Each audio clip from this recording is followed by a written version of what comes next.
I'm refreshed for the next round. And I haven't even gotten to Jeremy Pitt yet. So that's sort of the whole framing for the socio-technical cyber-physical system. But before I get on to the next level, I do want to mention, I just happened to look up the Liquid Robotics website because, again, they're now owned by Boeing. Again, defense contracting. But Liquid Robotics was the ocean drone, that wave glider. And, back when I had this email with Mary Holland, she said, Allison, as I wrote to you earlier this week, Robert has not had anything to do with Vantage Point for many years, and he has asked to be taken off their website. Well, that hasn't happened. I can't find him there now. Well, Mary, all you do is you Google RFK Jr. and Vantage Point Capital, and comes up. But copyright 2023. Thanks for pointing out his name was still there. His sole investment through Vantage Point. Now, that is not accurate because he was clearly a lead on like the Bright Source solar project. Was a self-propelled surfboard sent into the ocean to check salinity. And he was previously headed waterkeepers, and he cared about water. So that was his interest was in protecting the oceans. So Mary's trying to pitch me on that the self-prepared surfboard. Well, that's the Liquid Robotics wave glider. And here on the Boeing website, it says they operate individually or in fleets to enable a network of sensors for monitoring and data collection. So essentially, the surfboard that she was pitching me on is an ocean drone. And it's not just an individual drone, but it's a network drone, a network of sensors for the ocean. So it's like the internet of the ocean, right? And so just what they're trying to do in Maui with the JumpSMART smart cities, they're also trying to do to the oceans as well. And the mission of the wave glider, the first thing listed was defense. Anti-submarine warfare, intelligence, surveillance, and reconnaissance, and other military applications. And then it talks about maritime border protection. And then at the bottom, it has environmental assessment, right? So Mary's leading with the benign, we're just checking water salinity, right? But it's a military project. Like RFK Jr.'s was advancing military projects. So that I just want to emphasize that Liquid Robotics here, when I decided to look it up, because I hadn't, I'm like, I wonder if they're in Hawaii. Wouldn't that be interesting? Well, yes, they are. So it says, I don't know if it's their only base, but their main base is in Hawaii. It says, look, and there are all the children. They're acclimatizing all the children, including maybe indigenous children, to the military drone project. Hawaii support operations for Liquid Robotics, now a Boeing company. The Liquid Robotics support operations test and evaluation facility in Kauai, Hawaii, is the main hub for wave glider development, ocean testing, and regional operations, as well as the birthplace of the wave glider. So yes, the ocean drone is homegrown native Hawaiian project, military project. And again, they're meshing it with the traditional lifestyles of the Hawaiian people and their communities. And, so bad what they're doing. I'll just read. This is their community building blurb. Known for its beautiful white sandy beaches and coral reefs, West Hawaii is now threatened by climate change, droughts, fires, invasive species, and human impact. The impact on our ocean and coastal community has led to West Hawaii being classified as an endangered ecosystem zone. The traditional lifeways of Native Hawaiians in our community, such as fishing, harvesting limu, seaweed, and salt making, have been disrupted, and thus local economic fabric of our community has changed from being one of subsistence living to dependence on importing 90% of our food, right? And so essentially they're going to be pitching the ocean drones as a sustainability venture, but even all you have to do is go over to the Boeing website and see that the primary the first initial use case is intelligence, surveillance, and reconnaissance. And that's all the stuff that they use against indigenous people since forever. So there you go. That is about narrative management. Okay, so here I'm going to talk a little bit about Jeremy Pitt. He's in this map that I've showed a couple times. He authored a chapter in the book From Bitcoin to Burning Man, which came out in 2014. And I think John Clippinger was the co-editor, and I'm trying to remember the other co-editor. He works on cooperatives and now is at the Schumacher Center in Great Barrington. And so Jeremy Pitt's chapter was on algorithmic governance of common pool resources. And that's actually a lot of what like Protocol Labs does. And was it David Dalrymple, about digital public goods, right? Allocating the proper allocation of digital public goods. All of these new funding mechanisms for digital public goods and voting and getting signals on all of that. So that's what Jeremy Pitt's program was about. He also was part of this Democracy by Design platform using tokens for social coordination, modeling it on the Athenian city-state. And again, his collaborator on that is Josiah Ober, a classicist at Stanford. And he posits about Athens, the Athenian city-state, as being an evolutionary leap in the original superorganism. The co-author of the chapter, her name is Ada Diaconescu, and she is an engineer with a specialization in belief networks, automata, embedded systems, home automation, and she used to work at Orange Labs in Paris, which is all about digital ID and cyber-physical systems and access. And let's see, I guess she was involved with something about knowledge management for democratic governance. So again, the voting is another signal for coordination besides the money. So here we've got, I'm not sure, it's not. Oh, that's right, sorry. So here we have Jeremy Pitt. He is with Imperial College of London, and he is the deputy head of intelligence systems and network groups.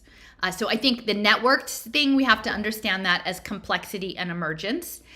He's affiliated with the Artificial Intelligence Network, the Center for Cryptocurrency Research and Engineering. Okay, so he's the crypto guy. Department of Electrical and Electronic Engineering, Intelligence Systems and Networks. He has been involved in a lot of different projects, including effective computing, including, let's see, the project manager of AlphaByte, and the FIPA Agent Standardization Initiative. He's working on research collaborations with people in India and Japan. So he's working on AI and human-computer interaction, but again, not just like you and a robot, but you and the outside-in robot, which could be your whole house or your whole city, inclusive of other human participants, other human agents. So the Imperial College of London, these are some other things from Little Sis they had put in, some of their other programs. Again, universities are big places, but they are subunits of Imperial College London is the Imperial Network for Vaccine Research, the Translation and Innovation Hub, the NHS Healthcare Trust, the Enterprise Division. A lot of this is tech transfer. That happens through their White City campus. Department of Infectious Disease, Institute of Biomedical Engineering, Future Vaccine Manufacturing Hub, and then this was interesting to me, the Policy Innovation Research Unit, and they were working on advancing pay for success finance. And they're also a member of the Convergence Alliance. So yeah, Noosphere, here we come. So that's Jeremy Pitt. Now, when I saw this image, the image of the JumpSMART Maui, it exactly reminded me of this community energy system here, the smart house, the smart village, the national grid. And this is a presentation that Jeremy gave to, I think, Katia Michael at Arizona State University about, it was related to his book about sort of cyber anarchism and socialism or something like that. I have the book over there, but in that they're talking about coordination and these smart villages. So I'll play that. But to me, I had included this in one of my other maps. This is situated around McNamara, and who was connected to the World Bank and led, in the U.S. and Vietnam. And oh no, it wasn't that one. It's this one. Yeah, Robert McNamara here, in the U.S. Air Force, worked at Ford, and was Secretary of Defense during Vietnam, and then right after that became head of the World Bank. And he was a management consultant at Ford initially.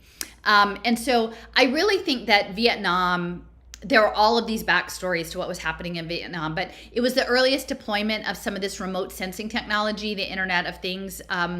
Operation Igloo White, they were using remote sensing tech in 1966. Now, these were big things like the size of baseball bats, and they would throw them out of the air. They had like a sharp stick on the end, and so they would hope that the sensor would land the right way in the dirt and stand up and transmit. But now we've got like the nanodust, right? Like the sensors that are just so tiny. But Operation Igloo White was much more macro, but that was an early implementation. And then I found a 1962 report from RAND about this Strategic Hamlet Initiative. And so again, the biggest issue with Vietnam, and this is, oh gosh, what is her name? Oh gosh, I'm forgetting her name. I feel so bad. It was like the indigenous people's history of the U.S. And she was talking about Vietnam really representing, again, indigenous people, like asymmetrical warfare and versus a more structured approach. And so the farmers who were towards North Vietnamese, that they didn't want them there, and so they would relocate them to these strategic hamlets. And then those strategic hamlets became test beds for behavioral science. And so they actually had to build their strategic hamlet. And then like once they were in it, they were monitored and watched in terms of how to use propaganda to steer communities towards the U.S. interests in that engagement.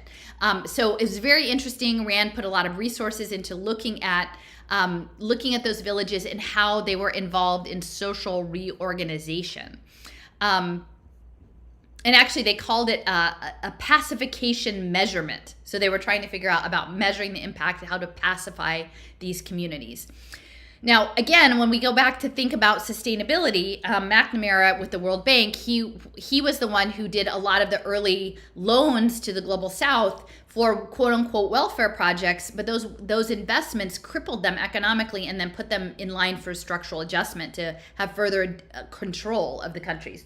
And one of the people who influenced him greatly, who was also an advisor to JFK and LBJ, was Barbara Ward Jackson, who is called the godmother of sustainable development.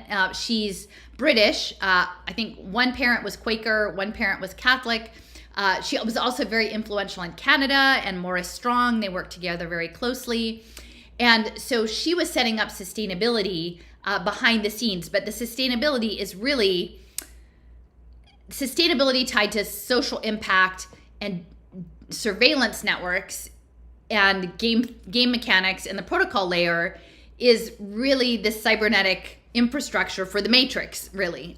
And so she was behind that as well. But I want to mention again, in terms of indigenous resistance, the issue of the Strategic Hamlet Project and where that fits in. And then I do have, here's one of the images of the covers, Vietnam Strategic Hamlets. And I put this in a different section about like slime mold being a collective sacrifice zone, and this behavioral data as a totalitarian tool. Now, I'm rethinking that whole totalitarian authoritarian, because I know what they want is the wisdom of the crowd. So you can't actually have total control. You need to have some choice architecture built in, or it's not interesting to the programming. But in this strategic hamlet and the behavioral design, I think it has a lot to do with social programming and cellular automata. So let me play this clip with Jeremy Pitt talking about the smart villages. And again, just for reference, we're looking at this in the context of the Maui JumpSMART community system. That was the partnership between the US and Japan.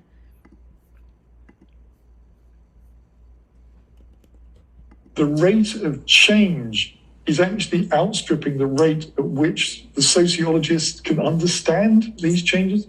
So the idea, of course, is that you you actually form a community. You team up with other smart houses to form a smart village, and you either buy or sell energy, or you lend or borrow energy amongst yourselves.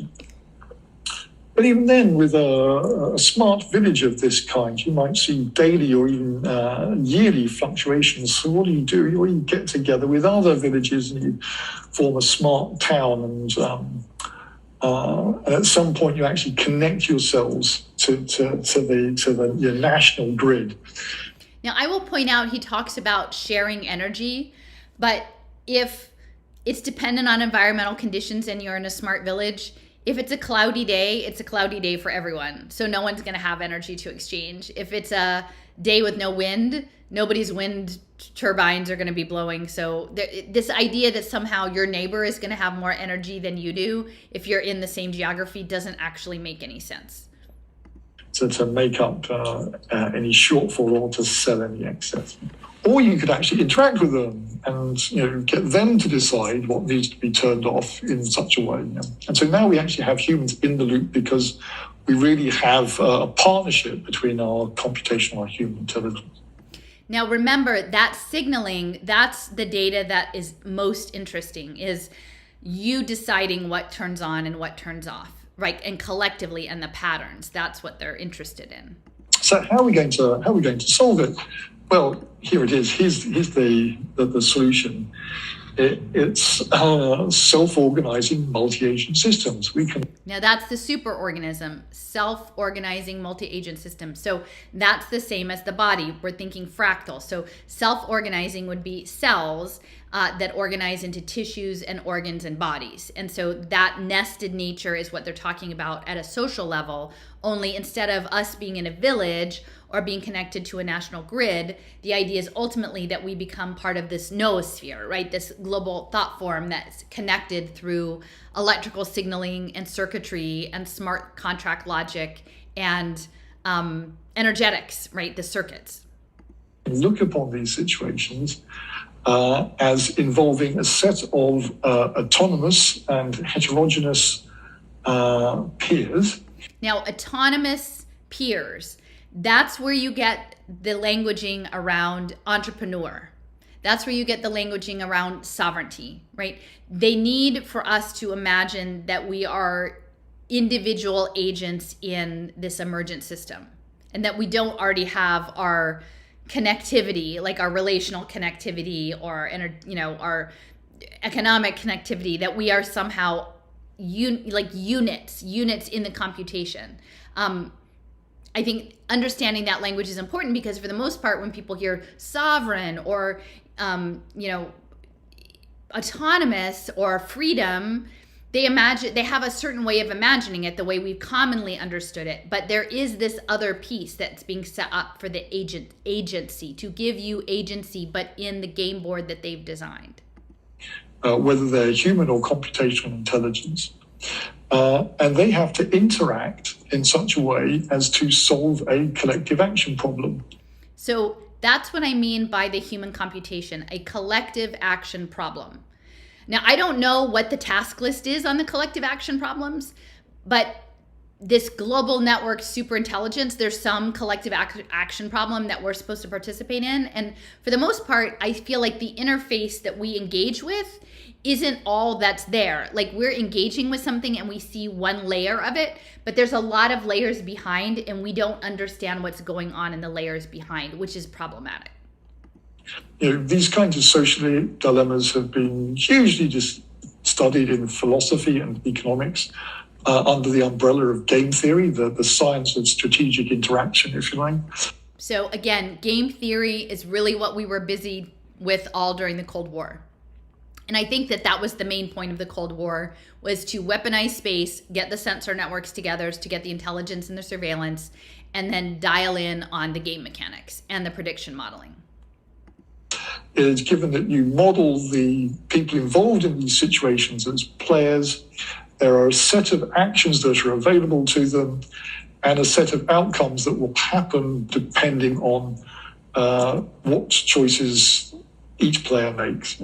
So he just says exactly what I've been saying is like, and I listened to this before, but I didn't have the underpinning to really get it. Like, I kind of got it, but I'm getting it with much more clarity now, is that there's choice theory built in, and the choice theory is important to the computational purpose. The collective action problem cannot be solved if everyone is restricted to a one single choice that was decided outside of them. They have to actually have choice to have the interconnectivity, to have the computation happen. So that agency is actually key. Now, it's not total agency. You can't just do whatever you want. You have to sit on their game board, and the choices are going to be a palette of choices that they give you. But he just said, yeah, solving the collective action problem. Okay, so, and then this is the other one.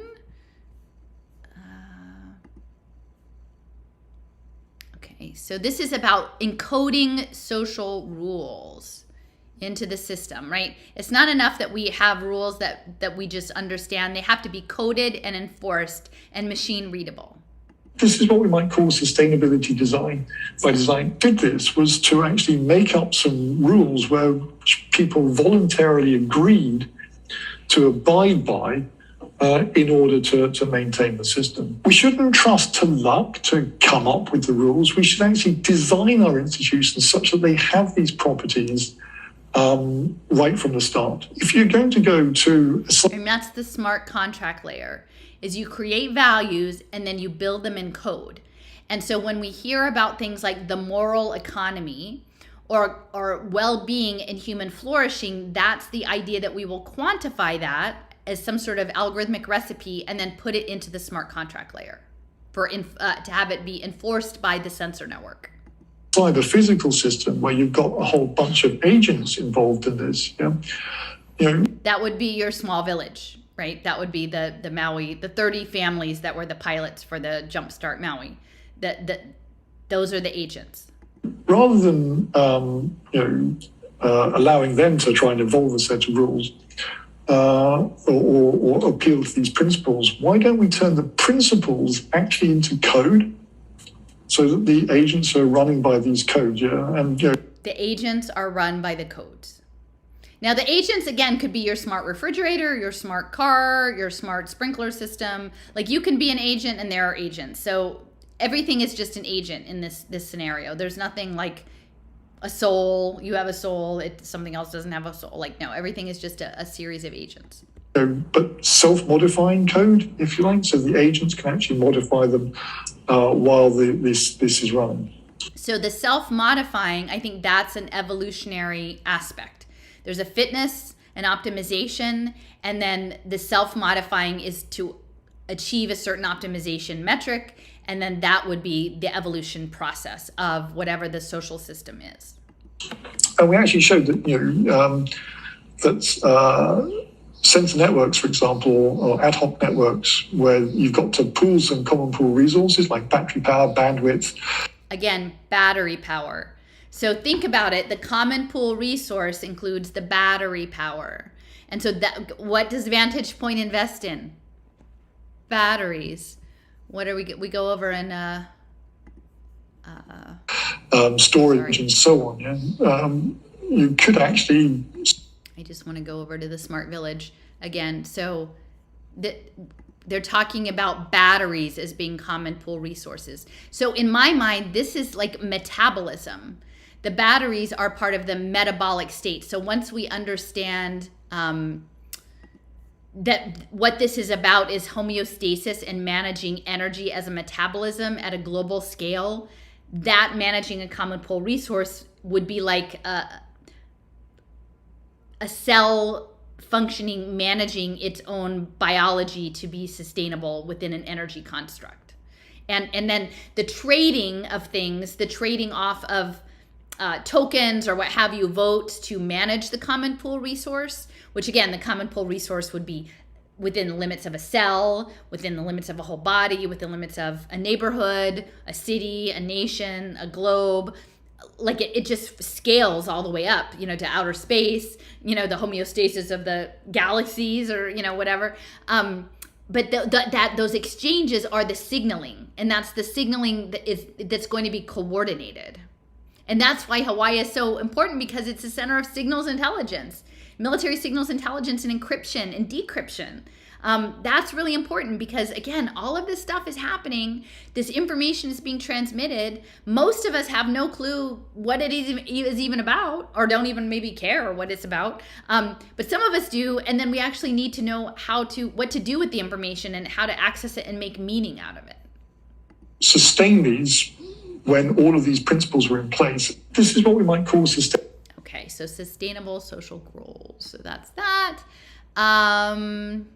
Let me see. Okay, so we've got all of that covered. Okay, so this is a map that I had made. Leo and Jason and I talked about this. This is a lot of clips from Protocol Labs. And here you can see the digital public goods, a new America. There's Tamika Tilleman, who is the co-keynote at the Mormon Transhumanist Blockchain Conference. He's there with New America launching a digital decade to strengthen public institutions. So that's the digital goods. And Protocol Labs is working on that. David Dalrymple is the retrospective funding of digital public goods. It's interesting, a lot of the Center for Digital Public Goods is out of Norway. A lot of the Scandinavian countries are really deeply embedded in this. And there's part of me that just feels like, since all of this is about energetics and circuits, the Scandinavian countries are very close to the poles, like the magnetism. I feel like there's something about Norway that may have something to do with like electromagnetism, and that's why they're doing some of the public goods. That's just my intuition. And again, like the Philip Pullman books, The Golden Compass, a lot of that action takes place up in the Arctic Circle and the Aurora Borealis. And there's Svalbard is in that book. And then Julian Huxley went up to Svalbard at some point. So I feel like digital public goods in Norway is sort of important. And even just revisiting this, like looking at Giveth, that was tokenized charity. Again, that's another kind of signal. So this is about like pulling civil society into the token engineering towards complexity and emergence. And here I have over here just like Santa Fe Institute talking about all of that complexity theory and evolutionary algorithms. And this is the book, From Bitcoin to Burning Man and Beyond. David Bollier and John Clippinger. So they were the editors. I would really recommend the table of contents just kind of lays it out. This is from 2014. I talked about this a little bit with Jason and Brandy previously. Internet of Money, community currencies, working in Africa. There's Ledgard. He wants to give the giraffes wallets, digital wallets. Venn and the nature of money, green coins. And then here's Pitts and Diaconescu, the algorithmic governance of protocol common pool resources. So I would say the common pool is the game board. And I pulled a few things from this chapter, their chapter 12. Their chapter talks about sociologically inspired computing. And so what I would say is we need to mix the sociology with the biophysics. And that's the crux. I think the social scientists don't know about the biophysics, and the biophysics don't know about the social scientists, but they're both going in the same direction. You'll be hearing lots and lots and lots about Elinor Ostrom and the tragedy of the commons, and how we all have to get together to manage the commons, which really means that we all have to be agents on the protocol layer game board. How do people collectively allocate shared common pool resources, and what should the allocation be? And so this also has a lot to do with cooperation and cooperatives. Now, I'm not against cooperating. I think we should be definitely cooperating, but cooperation within a sensor network to inform a larger AI pattern recognition for some other purpose we don't quite understand, I think that's problematic. So tragedy of the commons. So here we have Ostrom. Can the theory of self-governing institutions be given a formal characterization in computational logic? That's what Pitt's saying. Can we encode it in computer programming? Can the computational logic be given an interpretation that can be used to implement a self-organizing electronic institution? So that would be like a DAO. But again, all of this is running on circuits and electricity, which is why you need the decentralized grid and the free market, right? Which is what RFK Jr. is promoting, the free market. Can the agents in a self-organizing electronic institution be designed according to the 8 principles to manage the resources? So Ostrom has all these rules about how to be a good agent in this social computation system. And they're talking about the importance of a decentralized community energy system. So yeah, so that's why we need to have the little smart villages. It's the 15-minute cities aren't just about that. They're about something more. They're about something computational. Here they're talking about human participants self-organizing and self-adapting. But there are emergent outcomes that may be undesirable. So in order to get a macro outcome, to bring this to scale, you can't just rely on individual human relationships. You need ICT-enabled algorithmic frameworks to do this at the macro scale, which is what they're really saying, is that they want to apply this to the entire world, that they want the world to be the game. The world is the commons, not just your little village. Your village will be networked into towns, into cities, into nations, into the entire world, into the noosphere. So they need the ICT sensing to do the coordination that's tied to the AI that would be linked into the circuit system of the smart contract logic. So here they talk about the meso layer ICT framework would be vital in delivering the desired outcomes. So yeah, that's the smart contract layer. It's this dynamic changing game board that evolves based on the data, and it evolves all of us in our behaviors in relation to it. And they talk about, open mustard seed, which is the digital identity that John Clippinger and Sandy Pentland developed in like 2013. And that if you have everyone with the digital identity, that you can develop continuity and stability and adaptability. So that's what you'll hear a lot about. And I knew it from early on with the social impact space and Global Impact Investment Network. They were always talking about resilience.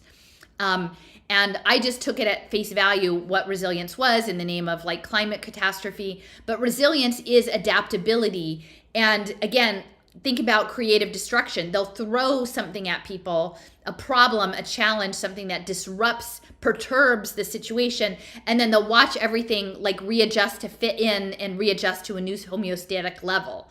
And that those shocks and then the readjustment, I mean, Naomi Klein, talked about that, the shock doctrine. There's a shock and then the readjustment. And in the readjustment, that's where you're unlocking the quote unquote like creative intellectual property. And so these shocks are going to be part of the system because it's what's needed for them to get the information, these solutions that they want, is they have to continually keep shocking the system.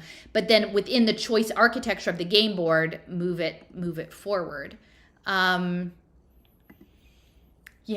it's talking about holons here. And again, Michaela Uluru, she has her chapter on holons in this same book, that it says a common feature observable in most or all natural systems or similar scales and dynamics, such as living organisms, societies, or economies, is their reliance on holonic organizations.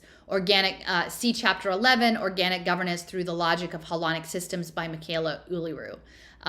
First described by Arthur Koestler in the 60s, each system is both an element and an autonomous entity pursuing its own objectives and controlling its own resources, but also is an element nested within a higher level group and that's subject to this command and control. And Levin does talk about this, the nesting of cellular competencies on the way up. And I can see that. So here it's talking about algorithmic controls, like running your life on an algorithm in real time all the time. And if you engage, you have to keep engaging. And even he is in this chapter is saying that if you have to just essentially pay attention to all the data all the time to run your life, to adjust the algorithms, then you're going to actually have social stress and fatigue, because we're not built that way. Humans aren't built to be machines, and they're actually asking us to become extensions of machines or pals to machines. So here's the bio. Again, I've talked about Pitt already, but Ada Diaconescu is an assistant professor in the Computing and Networks Department of Telecom Paris Tech. Her interests include autonomic and organic computing. Now, organic computing, I keep saying, the future of computing is going to look a lot more like biology.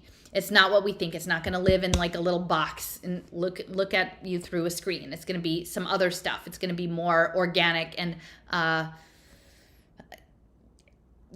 fractal. It's going to be different. It's not going to be geometric. And so these self-organizing systems and service-oriented architectures.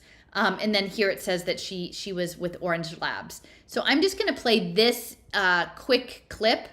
This is from Orange Labs, and it's talking about a smart key in a cyber physical system. So what Pitt is talking about is programming society for problem solving, collective problem solving, including allocation of resources in the commons. That's the socio-technical side of things. The cyber physical side of things, that is what the smart key is your actions as an agent in the game and your rights and privileges, what you're allowed to do or not allowed to do, your choice architecture based on the sensor network that's embedded in a real world environment. So let me, okay, this is a short one, but just, it goes kind of quickly. So sort of pay close attention to, and I would just say, when you see everything that looks like a convenience, like, oh, that's pretty cool. Look, all you have to do is wave your card. Think about the circumstances in which it doesn't work, or your access is denied as much as it's offered and granted. A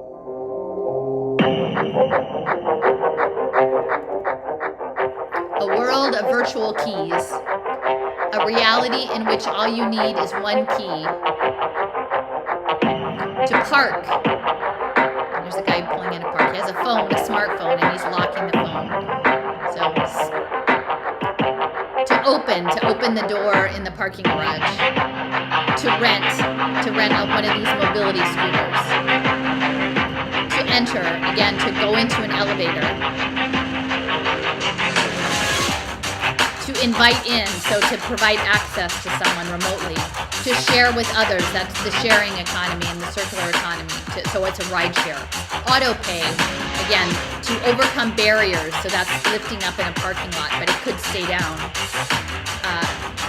Here's a woman in an urban park, and she's tapping on her app and interacting with the water in a fountain, and then it has all of this digital information flying around it.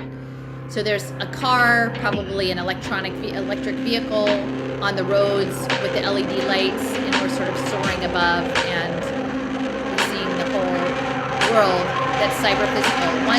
One key to connect them all, right? And that's, I've been going through all these books in my house and clearing things out and organizing, and my family's sort of a fan of the Tolkien books. So again, one key to connect them all, one ring to rule them all. That's sort of where we're at this point. But again, that Ada worked for Orange Labs. That's the epitome of this cyber physical system.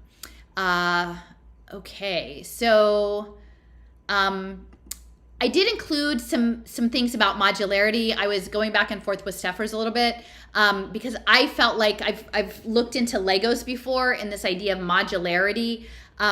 Again, within the fractal and the nesting, you have units for complex problem solving. And I think in the world, a lot of what we're dealing with is that people only know what's inside their Lego. Like, they're in one little silo, and they don't know that their little Lego is going to snip next to this Lego to build that world, that cyber physical world. They're only really just focused on the task that's in front of them that pays their salary, that they're occupied with. It might it might not even be that they do it for money, but it might be something that they love to do, but they don't realize how the modules fit together. But I think that, and that's on purpose, I think the modules are kept separately until at some point they're all going to come together and click together pretty quickly. But systems thinking requires some modularity.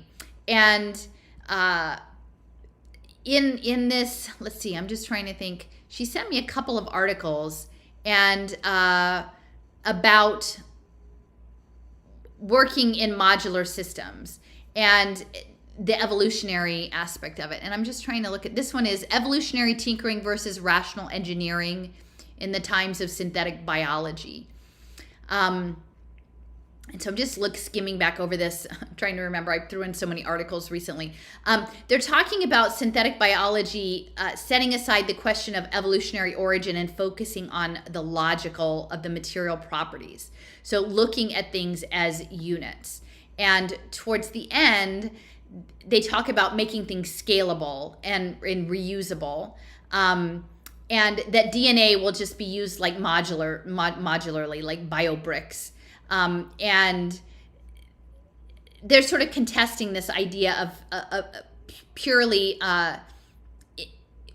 modular material approaches to the world. I think that's the first thing. And then at the end, a lot of this is about signaling. We've been talking a lot about signaling today. Signaling in cells having to do with nutrients, hormones, toxins, pathogens. There's a lot coming into a cell. You need to narrow the bandwidth so that you don't get too much information. And because the cell can't take in everything, and even our consciousness can't take everything. Our sensing mechanisms are narrow by design, because if we took in everything with the brain the size we have, it would be too much. So we have bandwidth, and they use these modules to organize the signals and to selectively transmit certain data through and to filter out harmful data, which it's interesting when you think about the whole signals intelligence and the idea of erasing people off the internet, is that if there's something that's getting in the way of the system's progression, you just filter that out. And I think, when you talk about shadow banning, that would be filtering people out.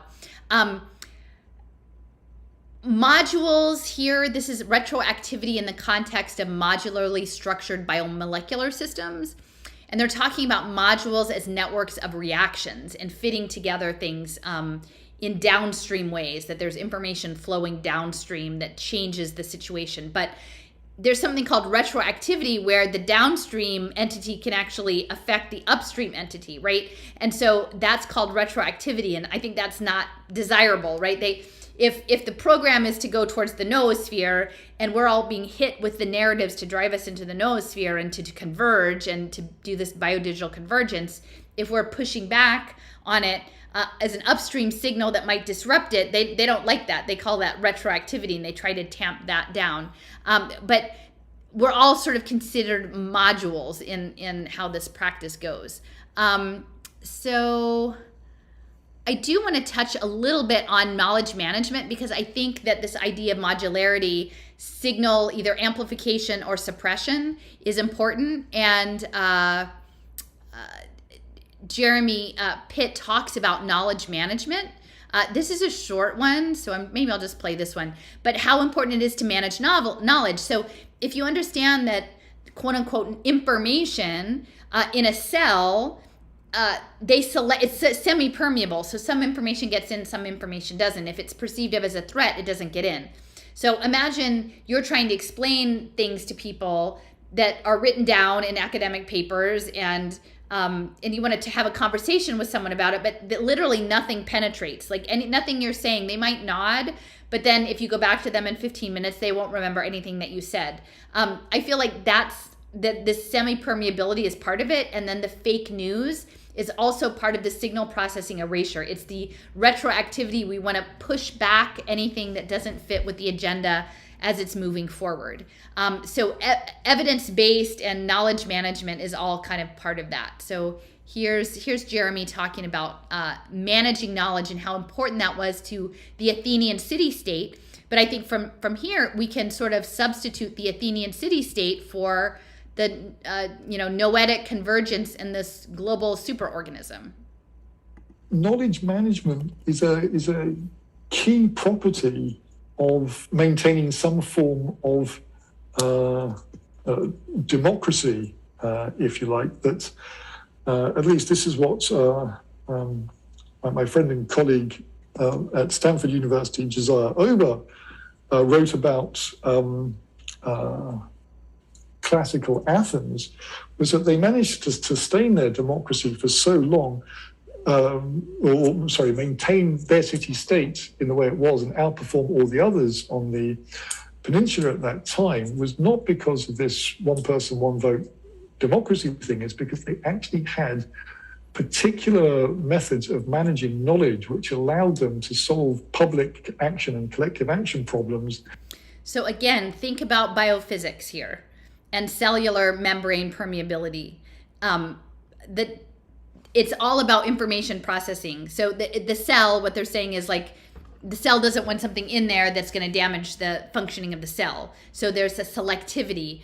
And within the Athenian city-state, there might be ideas that would disrupt the stability of that cellular organism, that superorganism. And so that's not permitted in. I mean, you could apply that to a lot of different kinds of geopolitics, not just the Athenian city-state, but that's something that Pitt and Ober talk about often. But I would say normally you wouldn't think about democracy and biophysics in the same way of thinking about it, but I do believe that it's actually connected once we understand that it's at the fractal level, that all of these systems, all the systems and how they function and the information exchange, it's the same at all levels, whether it's just a teeny tiny cell or an entire society.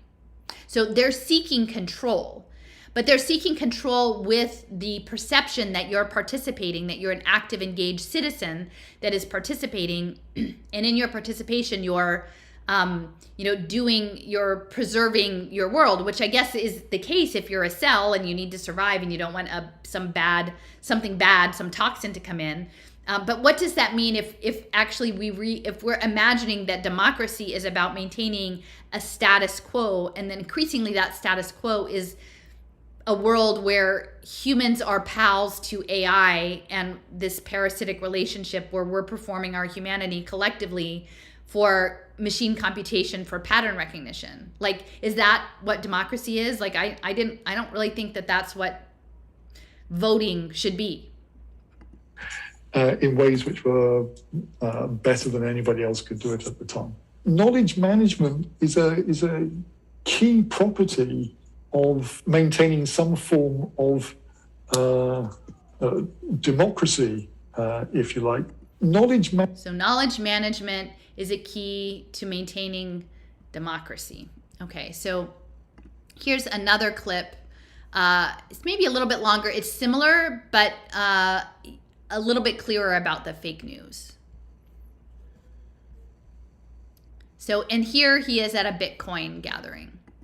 Now, it turns out that the keys to democracy, I always had this idea that, it was one person, I'm going to say it's one man, one vote, because they didn't have terribly enlightened ideas about women and slavery at the time. I'm sorry about that. But you go down to the agora, one man, one vote, and that's how decisions were taken. That wasn't it at all. Or rather, that was the tip of the iceberg. Underneath that iceberg, they had these phenomenally sophisticated knowledge management processes, which actually were the things that created the successful decision-making. So the first one was this process of knowledge aggregation, where actually they had various systems which made sure that the right information got to the right people at the right time in order for them to make an informed decision. Having collectively made this... I think he's talking about biology there. I really do. And it's important to note also that within the Bitcoin space, a lot of people are positing that it is a global superorganism. And actually the Institute for the Future blockchain map for 2017 to 2027 identified Bitcoin as an organism that could reproduce, that you would have like a plantoid and it would be run on Bitcoin and it would be paid, and it was like a sculpture that was made out of metal and it looked like a plant, and it would do something or engage, and the people would give it tips in Bitcoin. And then when it got enough money, it would reproduce itself by using the money in its wallet to hire an artist to make a child for it, like a progeny. And so, so this idea of Bitcoin as an organism is already out there, pretty well established. And so to me, this superorganism, DAO, Bitcoin, what have you, it's the blending of a digital organizing layer with biological systems. So a machine computational system. Well, and we're already computational. I mean, that's the thing. We are, the first computers were women at Bell Labs who were doing all the hand calculations. I mean, and that's sort of a key point in the Cryptonomicon. It's people were the computers, not machines. The people were the computers. And like now we're looping back to the people are the computers. So anyway, I just want to point out that the Bitcoin context of it being a superorganism is important. Informed decision. They had this process of knowledge alignment, which allowed people to know that, okay, this is what we're going to do. Yeah? So if the decision had been that we're all going to go and fight the Spartans, for example, then you're supposed to turn up with a sword and a shield. Yeah? So I can imagine this being part of a smart contract, right? That you would have a voting, and maybe, you know, again, you have an AI because there's so much voting to be done that your AI digital twin votes for you. And then when a consensus, again, think consensus, Lubin, a consensus is reached with the tokens, and I do believe that sociocracy is central to this, then there's an activation that happens. And then that activation triggers the next phase, right? Which is like show up with a sword, but that's not what we would do today. There would be something else that would happen, but it would be triggering a smart contract, A or B, like which course of action is taken, sort of like a choose your own adventure book. And so I think that the consensus mechanism, the sociocracy, the token exchange is a signal that's guiding the evolutionary process. I mean, and so this was a credible commitment to actually participate in this. So they would know that this is what they would have to do. And underpinning all that, you had this process of knowledge codification. It was curious enough, the invention of language, particularly the invention of the vowel, that allowed people to write this kind of thing down in a way that it could persist. And so again, codification, vows, you know, that you're tied to agreements that you've made, and then persistence across time, that's the distributed ledger technology. Then faced with a problem, a collective action problem of some kind, they could actually say, okay, well, this is what we need to do. Actually, these are the processes that we need to follow to actually implement a successful solution. It's all codified there. So they're able to leverage these things in the pursuit of not only making the right decision, but acting upon it to get the right result as well. Okay, so that's, again, solving something in, you know, a collective social action problem. That's the human computation. Now, again, I want to reinforce that there's a game board. There are different levels of the game board, right? Different contours. I think some parts of the game board people will be allowed to participate in, just like we vote today. And does it really make that much of a difference? I mean, you can be the judge on that. But there will be a performative aspect of designing parts of the game, but they will probably be inconsequential parts. And then the larger structure will be outside of the purview of any common person, and it actually might be outside the purview of humans entirely. And to me, that feels like the unified ledger, the BIS unified ledger might be at the topmost layer, but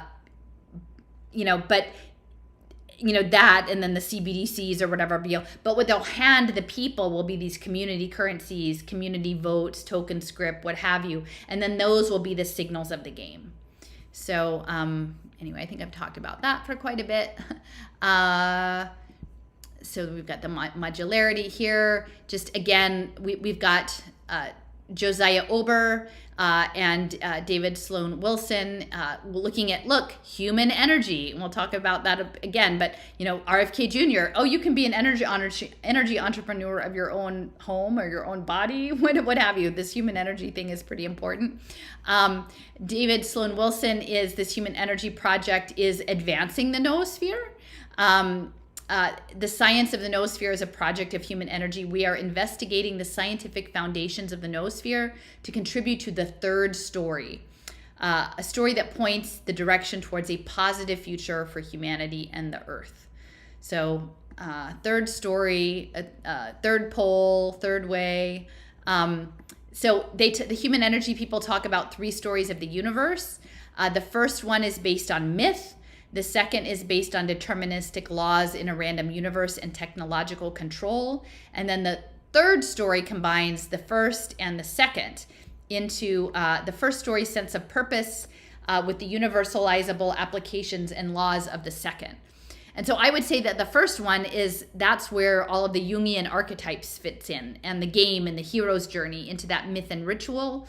And again, imagine like what's coming with computation is going to be wearable, extended reality, Internet of Everything. So I do believe that at this point, we're humanizing the AI, right? We're having bio-inspired design, where we're supposed to have, all of this is for human flourishing. So we are we're not going to be just doing this sitting in front of screens. We're going to be performing humanity.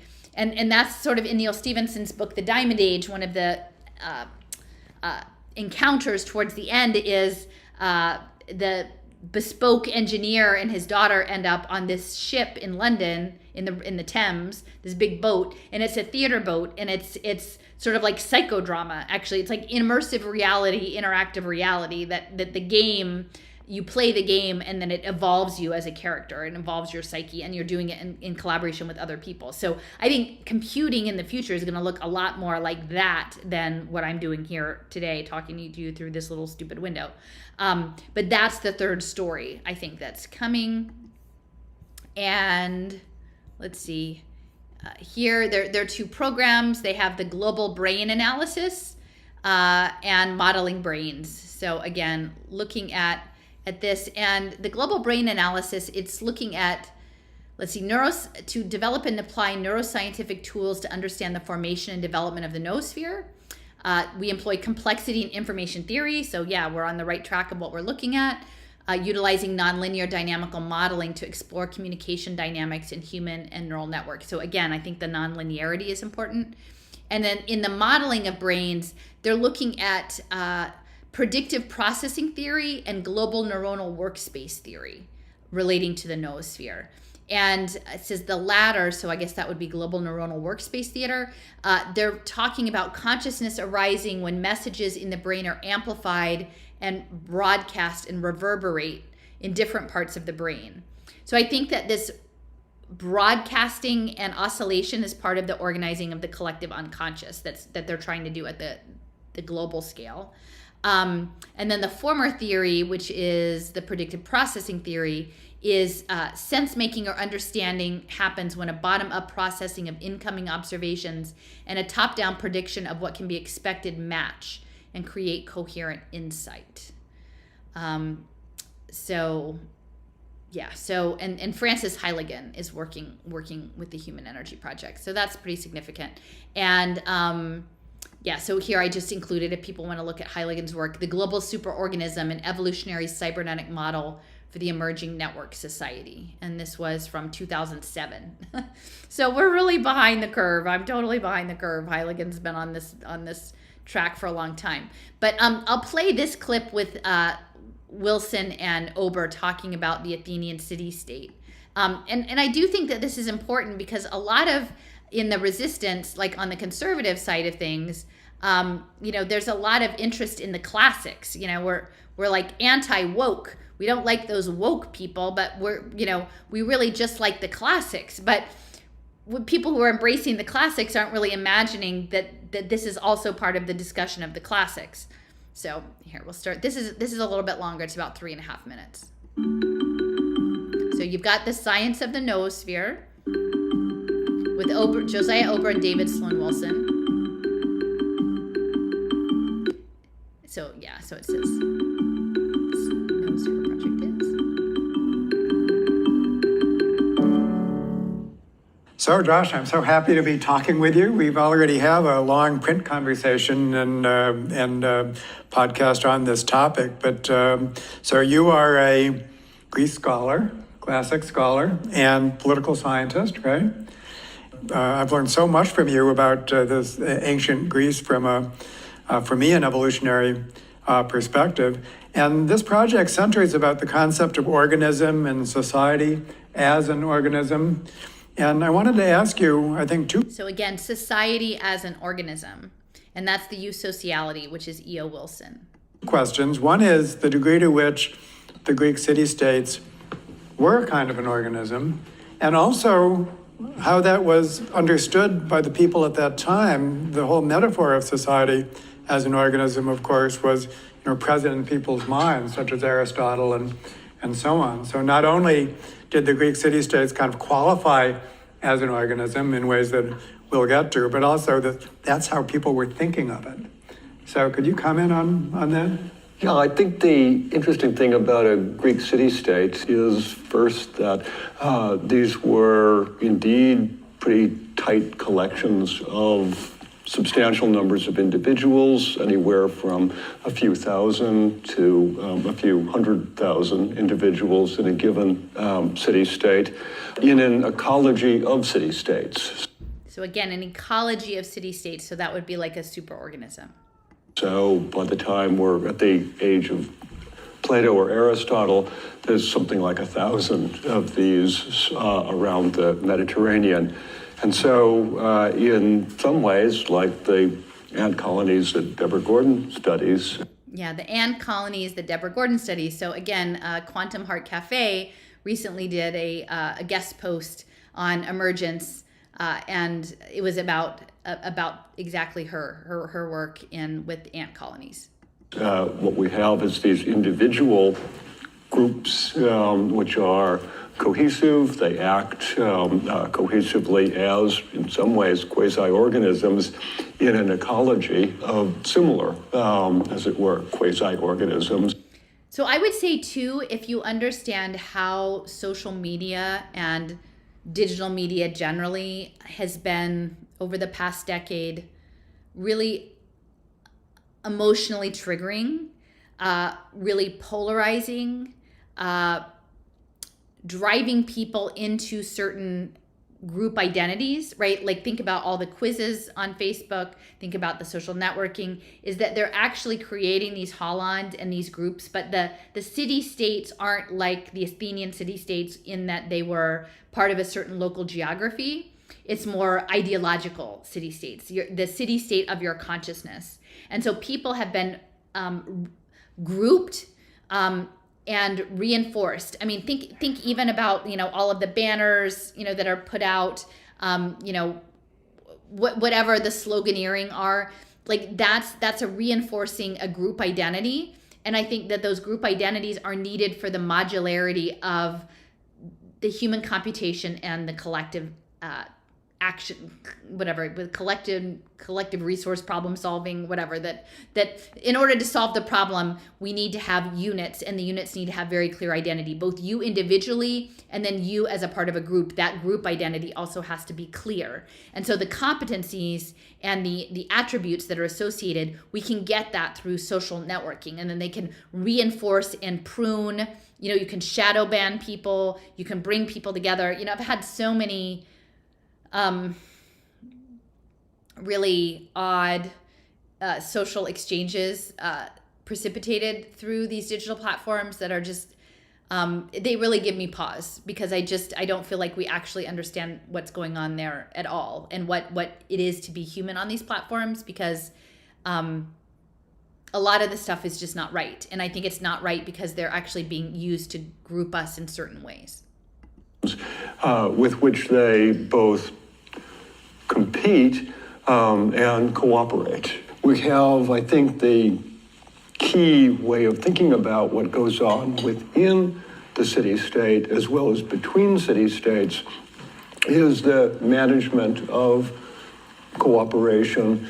So again, I've mentioned this before, but cooperatives, in my piece on the refugee series, Mondragon Cooperative, cooperatives are really central to what's coming. And at the time, I only was looking at it through a social impact finance lens. And they were talking about that they looked at the well-being metrics of people who were members of cooperatives, and they were higher.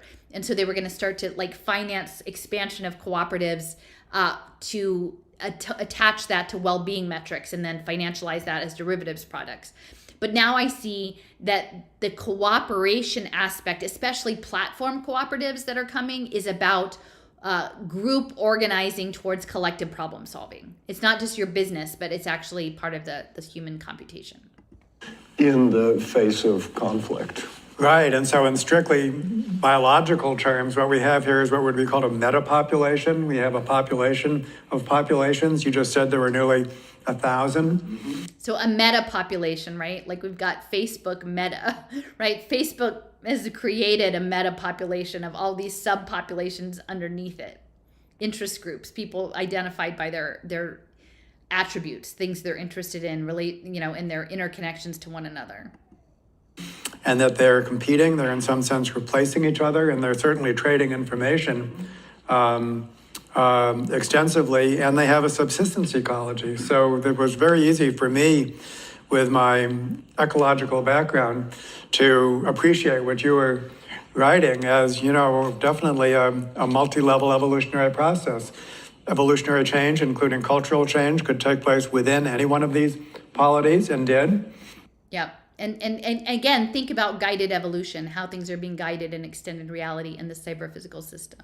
Including of the disruptive variety, and I think that we could focus on that, but also extensively taking place between these polities. Yeah, so disruption. And again, think about Orange Lab, one key to rule them all, right? Every door that's open could be a door that is not open to you. All right, so that's this Athenian city-state, I think. Yeah, I didn't, okay. All right, so in guided evolution, I do want to mention, I'm not going to play this long one because it's, I made a compilation, it's about 15 minutes long. It's from a person on YouTube, Emergent Garden.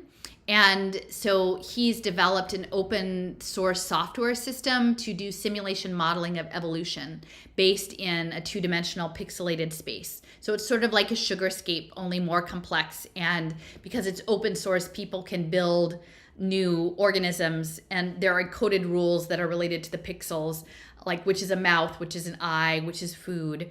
And it's a cellular automata or automata. I never know which one it is, but based on like Conway's Game of Life. And so within the algorithmic rules of the game, these complex emergent systems come out. And I'm really convinced at this point that the protocol layer is inspired by the programming grids of the cellular automata. Like, I think that that's exactly what's going on. So, go back to the map, check that out. It's too long for me to play now, but I think this is at the core.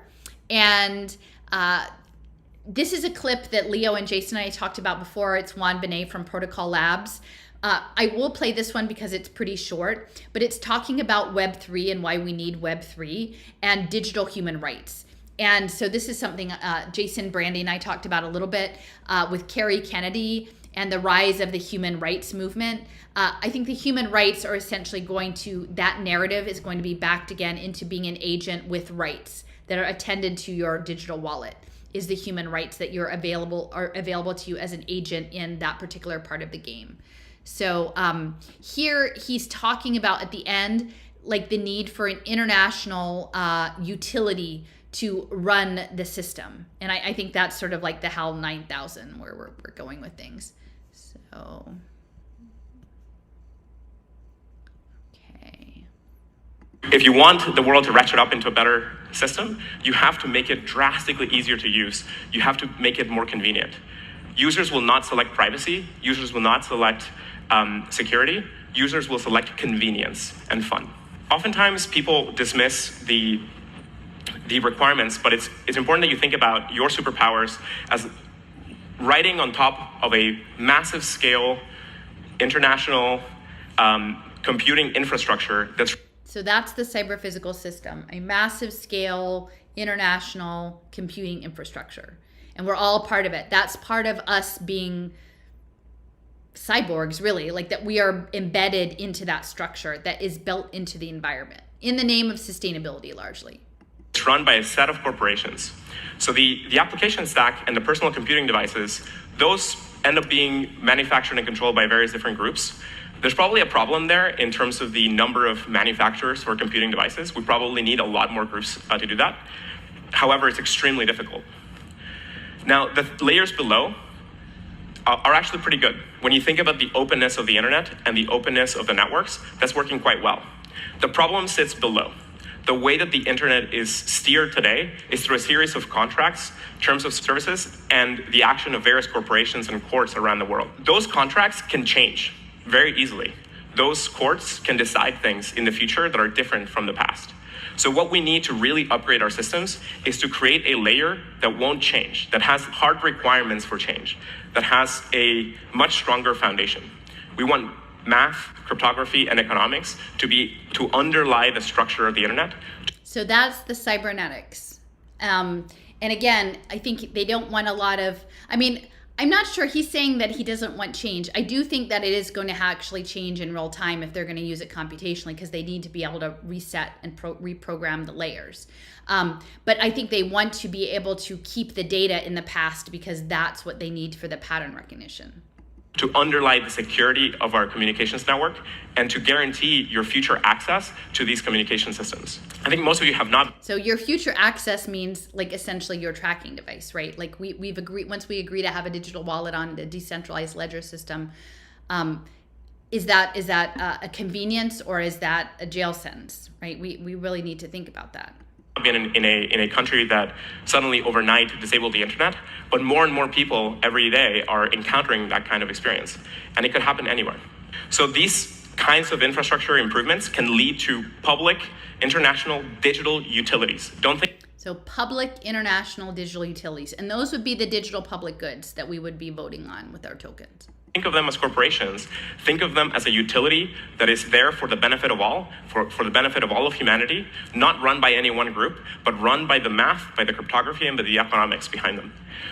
So that would be the commons, right? We're looking at a digital commons, and that it would be run by this global digital utility. Through that, we can establish these digital human rights. And from there, we should get them ratified. But I think we're in a moment where we should build them first, and ratify them second. So again, that's the whole program, is that to push humanity forward, which is convergence, right? We enter into group mind and group mind with machine minds and other universal, human minds and animal minds or whatever, however they want to pretend that we're doing that. And that's this next phase of evolution, but it's embedded in the protocol layer as this utility. And I have a lot of questions about that. Okay, so that's the cellular automata. And again, John von Neumann, it started with him, and then the Conway's Game of Life came. And then we've got Perry Marshall. This is something I think Joseph Gonzalez had mentioned quite a long time ago, is this prize, this Evolution 2.0 prize that was put out in January of 2020.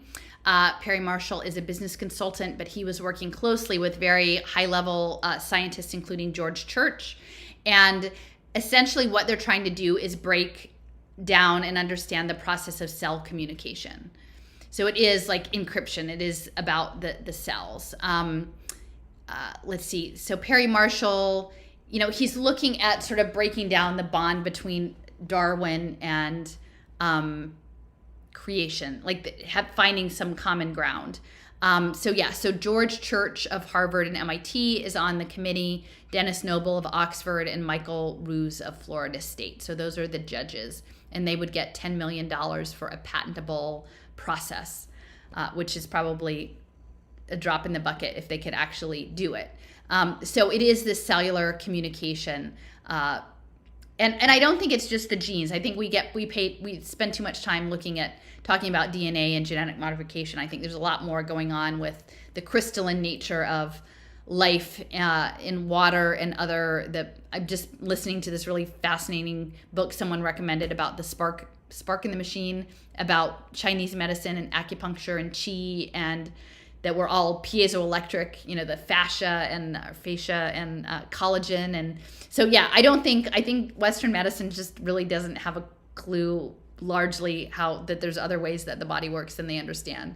As far as I know, I don't think anyone has won this contest, but they're looking at how cells communicate, physical encoders, messaging, and decoders, and that it has to self-organize.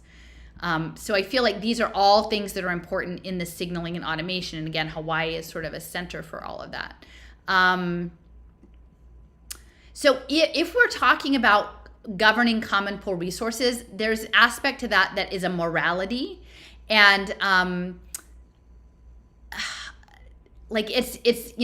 morality is sort of like, again, if you're looking at a common problem action that Pitt is talking about, well, in a goal-oriented behavior, well, then we've got the sustainable development goals. So that's part of the game board, is getting us towards that area, and then working in collaboration, in collectivity.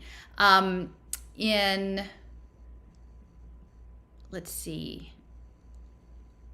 So in here, this is going to be Levin talking about collective goal states. Okay, so I want to talk a little bit about the moral economy, because again, everything is about human flourishing. And this guy, Oliver Goodenough, he is connected to John Clippinger. Together they were connected to this law lab, which is looking at contract layers at the Berkman Klein Center for Internet and Society at Harvard. And he's a law professor, but he's also interested in brain and neuroscience and morality, and he's affiliated with a law school in Vermont.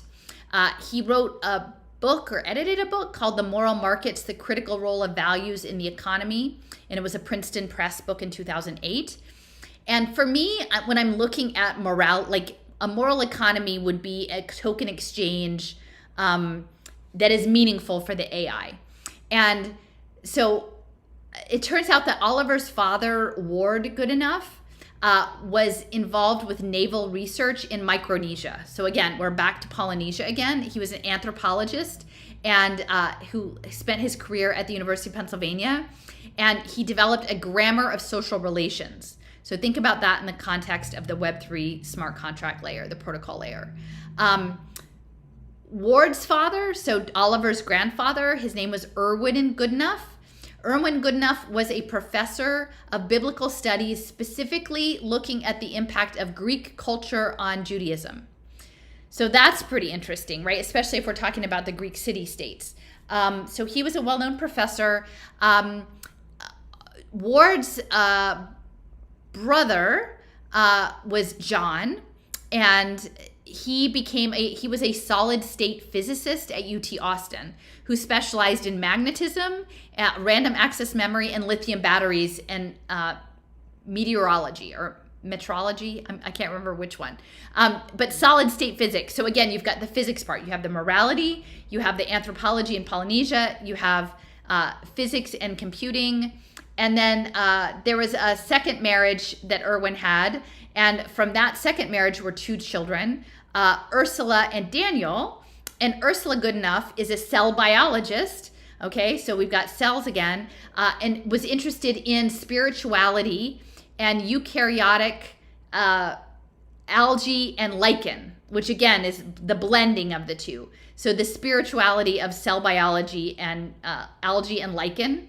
And then her brother David was a Harvard molecular biologist whose focus was on cellular communication and gap junctions, which Levin talks about as a way to insert false memories into the cells to get it to do what you want to do. So within this one Goodenough, right, and what a coded name, right, the Goodenough family, you've got smart contract, neuroscience, law, morality, anthropology, Polynesia, the Greek city-state, Judaism, cell biology, spirituality, eukaryotic systems, and molecular biology and cellular communication and gap junctions. And in this one like extended family, all of this stuff is happening. And then the wife of Oliver Goodenough is Allison Clarkson, who was the majority leader in the Vermont legislature. And you know, and there's a lot going, I mean, there's quite a number of significant things going on in crypto in Vermont. And for briefly, Brock Pierce was like floating a, I think, state Senate run or something there, even though he lives in Puerto Rico, which makes no sense. But the moral economy, I think the digital public goods and the tokens related to the moral economy have a lot to do with the smart contract layer. So I'm just going to play these couple of clips. Again, systems engineering. So the protocol layer would be like cells and tissues are like cells are to tissues as people are to social systems. So let me play this one quick. So this is Michael Levin and his whole work on embryology and morphogenesis and bioelectricity. This one's only a minute and a little bit. Full stack model where that goes from the genetics of which ion channels are present. And so that's the genome, that's your hardware. So I would say probably think about your genome also as being your competencies. To the software that's implemented by the tissue-wide electrical dynamics that we can simulate using our. So the tissue-wide electrical dynamics that you can simulate. So I think that's a cyber-physical protocol layer at a social level. Various simulators, all the way to large-scale representations that eventually get cashed out as basically algorithms. So large-scale representations, earlier he was talking about this idea that in the planaria, it could hold two electrical patterns of what it was supposed to be biologically. One was a two-headed version and one was a one-headed version. It could hold both at the same time. And it would activate the two-headed one if it was injured. And so that's an organism that's represented as an energetic pattern. So I think what he's talking about is that you could take the basic material, you could simulate it, you could run it through an energetic protocol layer, and then you could firm it up, solidify it as a unit. And that's a planaria in that case, but it could also be a social system like a holon, and then you represent that algorithmically. Or navigation policies that make it much easier to control the system than if you try to do it bottom up this way. So for kind of, and I didn't show you some of our biomedicals kinds of stories, but the idea is that what we want to do is complement the traditional bottom-up approaches that are all focused on the hardware with ways to, with top-down strategies that seek to take advantage of the software. And this has to do with literally behaviorally training cells and tissues. And behaviorally training. So this is Skinnerism. This is like ultimate Skinnerism. Yeah, behaviorist training. Including the pathways within them, and really understanding the decision-making of the material to... Understanding the decision-making of the material, that's the choice theory in humans. That's we're the cells, and so that's the choice theory. To have much more efficient control. And for this reason, I've argued that future medicine is going to look a lot more like a kind of somatic psychiatry than it's going to look like chemistry, because it's not about changing the physical landscape. It's about changing the tissue agent's perception of that landscape. And you can see more details on all the stuff is in. So that's interesting. So he's talking about somatic psychiatry. It's about changing your perception. So think about that in terms of the narratives, the narrative stuff that we're dealing with. And so this is another one. So this one is about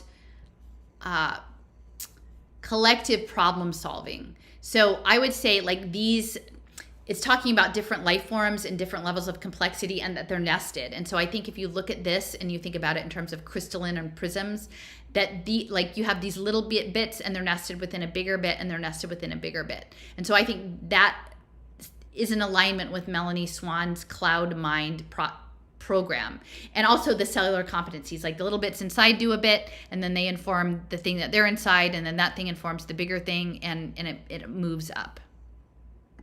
Trying to put all of these very diverse agents, for example, collective tissues navigating morphospace, together with conventional agents on the same scale, is that you can come up with a central invariant, which I have picked as the spatiotemporal size of the largest goal you can pursue. So and think about the largest goal you can pursue. So I think that's where the climate comes in, because that's probably the largest goal, right? Save the planet at that scale. That's the biggest scale there is, and that's the most complicated problem that there is. So by entering into the game of the Sustainable Development Goals, we are entering into this collective problem-solving space. So all agents have in common one fundamental thing, which is that they pursue goals. And so now the question is... So we pursue goals. So again, these are the goals, right? There's a reason that these are the Sustainable Development Goals. And again, it's almost like a target, like a rainbow target, like a photonic optic rainbow target. There's a goal that you're supposed to hit. So that's important. Are you only interested in the local sugar concentration, and you have a memory of a couple of minutes back and a predictive capacity of a couple of minutes forward, and then you might be a bacterium? Or do you have a bigger cognitive light cone and you might have a memory going backwards? And I have to say, I think that the term cognitive light cone is interesting. I don't think he just came up with that idea, a cognitive light cone. I think there is something about light that's important. Some predictive capacity going forwards, but you're never going to care about what happens in 3 months, 2 towns over. So you might be a dog if that's the case, or you might be a human, which has a huge cognitive light cone, and you're active. Humans have a huge cognitive light cone. working towards world peace and what the financial markets are going to do 100 years from now. You could have a huge cognitive light cone. So this idea of, and we, of course, are a compound intelligence where our cells have little tiny light cones and our organs do, and so do we, and possibly larger structures in which we participate. So this idea of a cognitive light cone is based around the goals that any particular system can follow. And so that allows you to start thinking about what an individual actually is. What are cells? Given that we're all collective intelligences, we're made of parts. We're basically a bunch of cells in a trench coat. How does the collectivity and the unification happen? Well, let's look at the very early steps of embryogenesis. This is an embryonic blastoderm. There might be 50,000 cells here. And we look at that and we say, there's one embryo. What do we mean by one embryo? What are we counting? What is there one of? Well, what there's one of is alignment, not just physical alignment, although that's true too. Cells have to physically align with each other in planar polarity. But we are counting alignment of purpose. What we're saying is that under normal circumstances, all of these cells will work together to build exactly this thing. This whole blastoderm, all of them together have this one goal. And we know that because if we try to deviate, they will try to compensate. They are all together trying to get to this one goal. We're counting goals and alignment, and they have a particular size of this goal state that they're trying to get. Okay, so goals and alignment. So think about that again, how we've experienced, those of you who are still on social media and me like mostly off or, limited. Like how are these systems aligning us into groups that are pursuing certain goals? And are we actually choosing the goals that we're engaged with? Or are they being chosen for us? So that's that piece. I have a couple of clips. Jason forwarded me this video. It's from an organization. It was actually Filecoin ecosystem, and they're allied with Protocol Labs. It's for a company called Topple, and it's social impact investment impact tokens. So, and Leo and I have been talking about the impact tokens for some time. Shanzai City is sort of leading.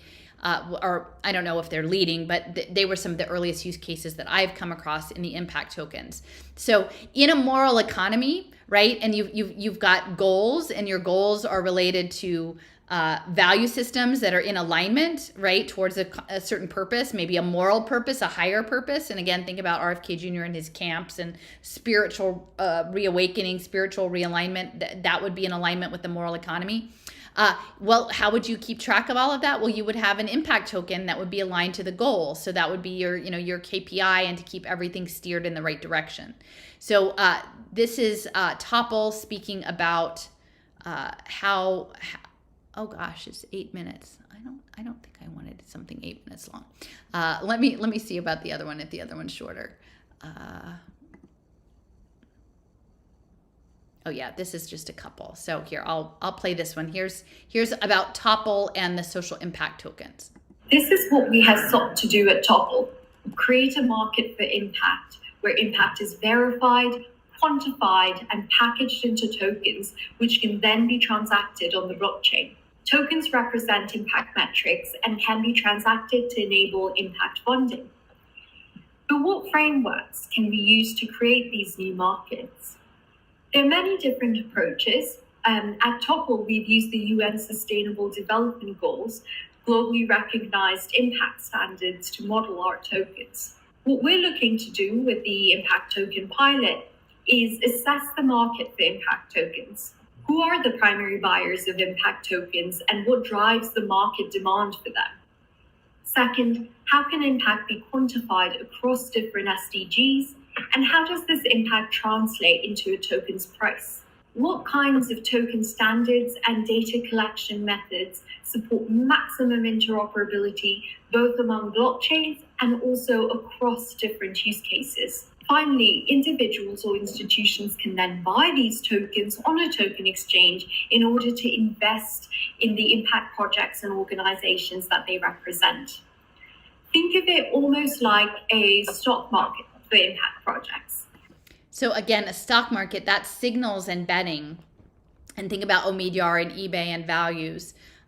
So that's a coordinating mechanism. And if you link that to Juan Benet and Protocol Labs and the idea of a global utility tied to a smart contract layer, like that's increasingly being automated. And again, it's all towards goal-oriented behavior. So it's behaviorism, you know, and I didn't know this when I first started out. I just really was dealing in the material aspects of the financial side of things. But Ideas 42, it's all about behavioral and social science, because ultimately I feel like the grail is consciousness, is the collective unconscious actually, and using the power of the mind, of which we only use a small part, towards some sort of computational function that we're going to be told is about sort of self-sacrifice to save the planet, but there's something else going on there. Impact tokens really do have the power to revolutionize impact investing by increasing liquidity, democratizing impact investing, and aligning incentives. Alignment. Remember, Michael Levin was talking about alignment in the embryo. Everything needs to be aligned. The market is in its nascency at the moment, and there is much work to be done. However, once it becomes profitable to solve the climate crisis, once it becomes profitable to educate girls, to provide urban sanitation and so forth, there will be the necessary resources allocated to these noble initiatives. Right. So as soon as there's money to be made, which is kind of sidestepping the fact that the problem was created because there was money to be made with a different incentive. But this isn't actually about creating... It's not just about creating businesses. It's about cybernetics. Okay. So we've got Topple tying in with the moral economy. And then,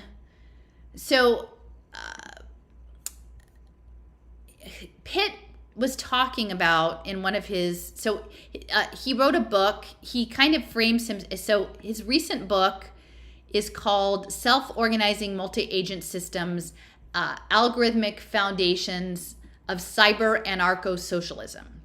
Okay, so he imagines himself sort of an anarchist, like I guess a token engineering anarchist, and he actually has Escher, like these up and down staircases, is the cover of his book.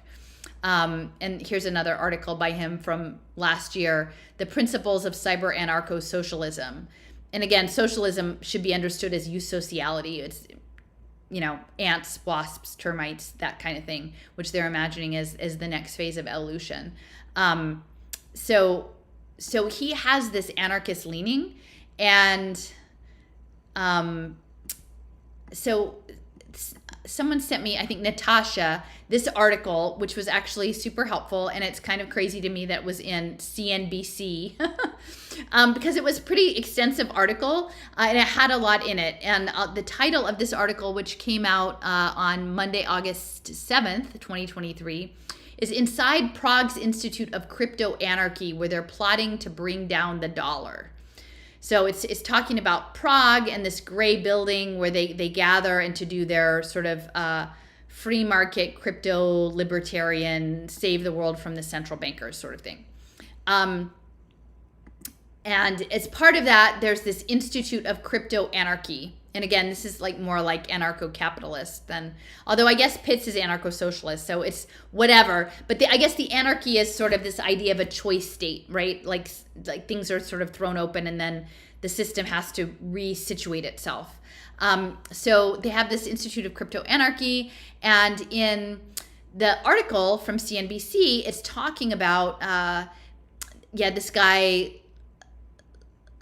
Ligaki, he's an event producer, and they had these various events supported by the Czech Prince William Lobkowitz, and they had hosted this event, ETH Prague. So, you know, we know about ETH Denver from Jason, but ETH Prague, you know, I guess they're saying since the fallout with the crypto and everything, a lot of places are moving to Eastern Europe. So Prague is growing in prominence.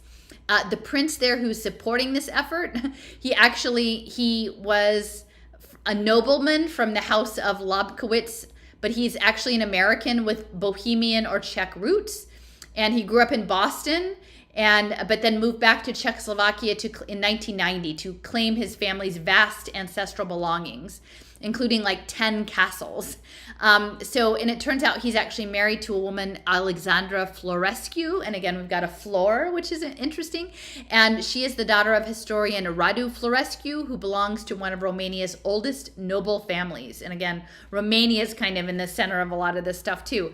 So he's working on, restoring his palaces, and some of that involves like selling NFTs. Here is his William, a different article by CNBC. I guess they must really like this guy. It's quite of a fairy tale. Bohemian noble family redefines modern aristocracy by selling NFTs to preserve and share a 700-year-old legacy. So they're talking about this whole castle that's like 3 miles from the crypto anarchy space, and they're all like just hanging out together. Here's the Lobkowitzes. There's a Town and Country article, I think, with all sorts of fancy images of their castles. Here it says the Czech Republic's den of crypto anarchy sets at the heart of, and my pronunciation is terrible, I'm sorry, Holsovice, district bound by the left bank of the Vltava River to the east and Lentna Hill to the west. The neighborhood was once the epicenter of industrial Prague, synonymous with slaughterhouses and steam mills, but today is home to art galleries and ateliers. At the opposite end of the city, in a district called Hradčany, about 3.5 miles southwest of Polis, is a 750,000 square foot castle complex that appears frozen in a Renaissance-era alternate dimension. Its imposing Gothic spires loom over the Czech capital, a vestige of a time when inherited nobility meant something quite different to the people of Prague. So the castles, and they're talking about here hosting big events for the Ethereum folks in the castles. But again, this is all framed as anarchist, right? But the anarchists are cozying up to the crypto aristocracy. And they're framing the Czech Republic as being like the freedom fighters because they went up against the Nazis and the Soviet Union, and now they're fighting the central bankers, and they're really savvy and they're sneaky and they know how to do it, and they're like this whole hacker culture. But at the same time, they're aligned with princes and going to fancy dinner parties. So they're franchises of this Polis program in Vienna, no shocker there, the center of token engineering. Barcelona, no shocker there because that's the center of smart cities, and 2 Slovak cities. And it says the Vienna branch goes so far as to describe itself as a living example of how the parallelny Polis crypto libertarian virus is spreading. And the crypto fans come to Prague. Ethereum, princes, anarchists, it's all quite the story that they're selling, but this idea of anarchy seems really central. And one of the presenters at the talk was this young man, Kai Landre, and he was talking about cyborgs. And he seems like kind of a quirky kid, and he didn't really fit in, and he decided to build an extended sensing mechanism that would allow him to hear photons, and so through like bone conduction into his skull. And so he developed this in concert with a cyborg outfit in Barcelona, this hackers conference. And it was quite an interesting talk. I'm not going to play it now because we're a little bit running out of time. But he did mention something I thought was quite interesting. The person who developed the idea, first used the idea of a cyborg, was Manfred Edward Kleins. And given that we've just looked into a lot of signals and frequency and acoustics and the masking threshold, Kleins was combining neurophysiology and music and math in a way that actually comes through in Cryptonomicon. That's one of the big storylines there.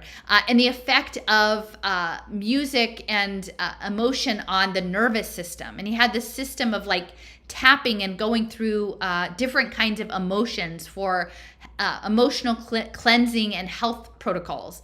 But he was the one who actually developed the idea of the cyborg. So I thought that was I wanted to bring this up because he was part of this anarcho crypto movement. The other piece that I wanted to bring up is that when I was looking at Prague and Bohemia, it's Wikipedia was talking about it as being a center for the Bohemian Reformation and the Hussite movement between 1402 and 1485. It was an initial challenge to papal authority and sort of the very early twinklings of the Protestant Reformation, pre-Martin Luther. And I guess, let's see, it says the Hussitism began during the long reign of Wenceslas IV, a period of papal schism and concomitant anarchy in the Holy Roman Empire. And so Jan Hus was a rector at the Charles University in Prague, and he was a reformer, and he was an anti-papist and wasn't a supporter of a hierarchy. He espoused the anti-papal and anti-hierarchical teachings of John Wycliffe, the morning star of the Reformation. And so John Wycliffe was connected to the Bible translations, the Wycliffe Bible translations. And ultimately, Jan Hus was burned at the stake as a heretic. But the reason this sort of jumped out to me was that, so he was a scholastic theologian, and he advanced the idea of publishing the Bible in the vernacular, and that the word was the supreme authority with an emphasis on logic. So again, the logic is the protocol layer, and so a scholastic theologian emphasizing the word, which is sort of programming, and the logic of the word of the Bible. So the Wycliffe Bible translators were very influential in the middle of the 20th century, in the 1960s and 70s. And this guy, William Cameron Townsend, was a missionary. And he and Kenneth Lee Pike, who was a linguist, again, the word, the power of the word and the logic of the word, would actually worked with this jungle aviation group to clear remote airport, runways in the Amazon to fly in, probably with backing from the Rockefeller Foundation, to go in and collect indigenous languaging in the name of Bible translation. And so the Wycliffe Bible translators were trying to translate the Bible into every vernacular. But it was, to me, like, language is powerful. And so if you're using the Bible as an excuse to go and collect indigenous language and then use it, you've got this huge base of indigenous cosmology, which is really important to our conversation about indigeneity versus Western Enlightenment thinking, and that tension. And then after the Wycliffe Bible, it might even still be around. The spin out was this International Linguistics Center, which was in Dallas, which is backed by Trammell Crow, who has ties to Old Parkland, and also Nelson Bunker Hunt of the Hunt oil family that's behind Pegasus Park. So I just found the whole Bohemia connection interesting. And a while ago, Raoul had started a series about Steiner. He actually had two pieces. One was centering on Steiner, and there was overlap with the Austro-Hungarian Empire. And then he had another one about the papacy and the Austro-Hungarian Empire. And I think that both of those series are paywalled, but very interesting connections to Bohemia, and also connections to the hill country of Texas and Austin. And I think Frank Molina, father of a rocket scientist and collaborator with Jack Parsons, he was Czech, and he grew up in the hill country. So there's this interesting connection between Bohemia and the hill country of Texas. And then we can sort of see, again, I'm thinking Jan Hus, moral economics, the logic of the Bible, and because I think the goal is to put the Bible on blockchain and install it into the protocol layer. So that might be a stretch, but that's sort of what I'm thinking. And the last bits over here at the top, I've mentioned crypto as an organism. There's been an interest in really pushing crypto on indigenous nations as a sovereignty measure. And there was an Aloha coin that was developed. I think it may be defunct by now, but it was advanced by this gentleman, Bumpy Kanahele, who was sort of a radical, in terms of radical nationalism of the indigenous Hawaiian people. And so he was sort of the face on this Aloha coin. And they were promoting that for a while. And again, promoting Hawaiian nationalism tied to crypto.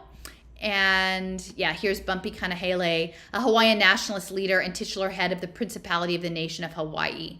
And he was known for his militant activism, but starting in 2015, he was the face and advocate of Aloha Coin, wanting a digital currency for the native Hawaiian people. And of course, with the signals intelligence that you would want to, to get all of them on blockchain and trading in crypto. And I mentioned earlier the focus of, there's a lot of crypto going into a lot of islands in the Pacific. And I think it has to do with capturing cultural information through the token signals.